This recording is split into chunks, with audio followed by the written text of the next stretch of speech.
Hi friends, it's Carrie here with eatingonadime.com, and today I'm going to show you how to make stew meat into the best flavorful steak bites thanks to the crock pot. Okay,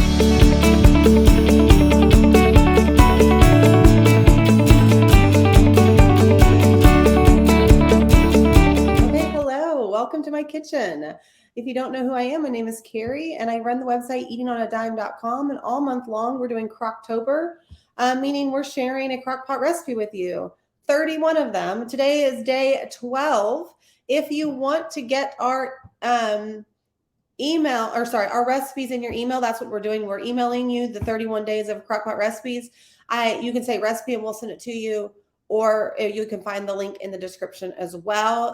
It's for free, all free recipes, 31 days of crock pot recipes that your family will actually like. Right?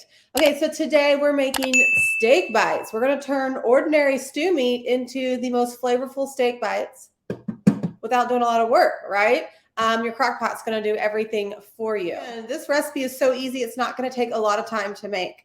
You're going to start off with any slow cooker can work. I have about 5 pounds of stew meat because my kids love these steak bites. But the recipe calls for about 3. So I'm going to do about 1.5 of everything of what the recipe calls. So you're going to throw your stew meat in here. Now, you can do stew meat or you can do round steak. I also love doing round steak and cutting them into bite-sized pieces.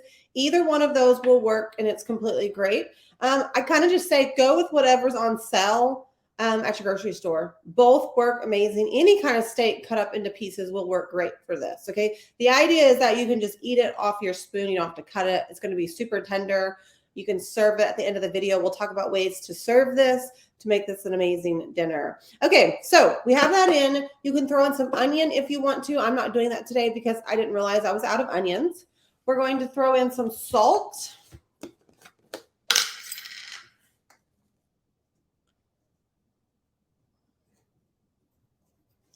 Then we're going to throw in some pepper. Guys, I told you this recipe is so easy and it's packed with flavor, okay? I'm doing just a little bit more than what the recipe calls for because I'm cooking a lot of steak bites. Then we're going to throw in minced garlic, okay?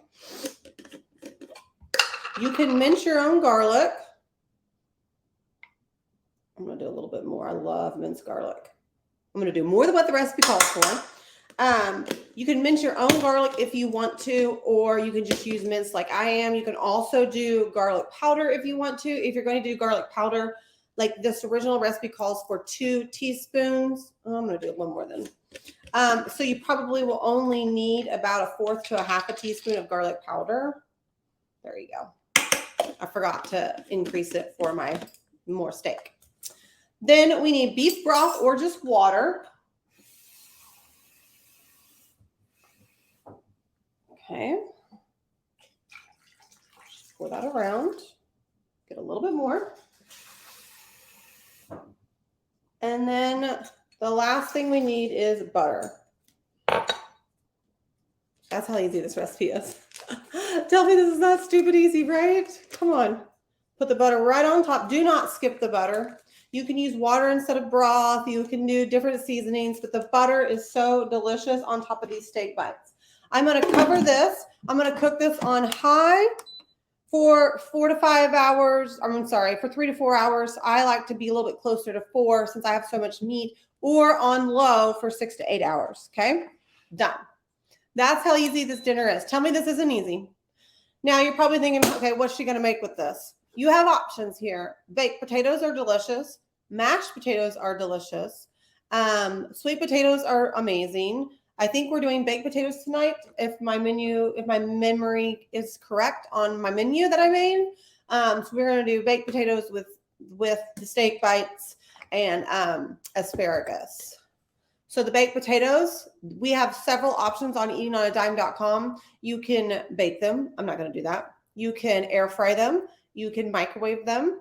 You can put them in your crock pot. You can make them in your Instapot. We have so many ways to make baked potatoes on eatingonadime.com. you can do any way you want to. One of my favorite ways is to make it in like a crock pot, but then if you want the crispy skin, I'll just throw it in my air fryer. I point over there, like, my air fryer is over there. I'll throw it in my air fryer to crisp up the skin for people who love the skin on baked potatoes.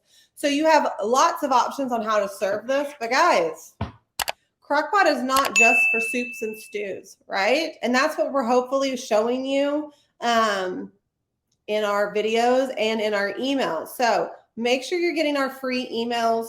If you say the word recipe below, or I'll have a link in the description where you can get our 31 days of crock pot recipes in your email. It's completely for free. You don't want to miss out. So many delicious. We're on day 12. So we still got a ways to go, and I don't want you to miss out on any of the delicious recipes that come completely for free in your email. So, okay, I'm out of here. That's it, guys. Thanks so much for joining me. I told you it was a super simple, easy recipe. But yeah, head to eatingonadime.com, search for Crock Pot Steak Bites, where you can grab the full recipe. And that's it, guys. Okay, I am out of here, friends. Thanks so much, and I will see you next time.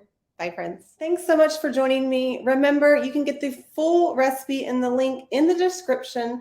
Don't forget to like and subscribe so you don't miss any more of our family-friendly recipes. I'll see you next time in my kitchen. Bye, friends.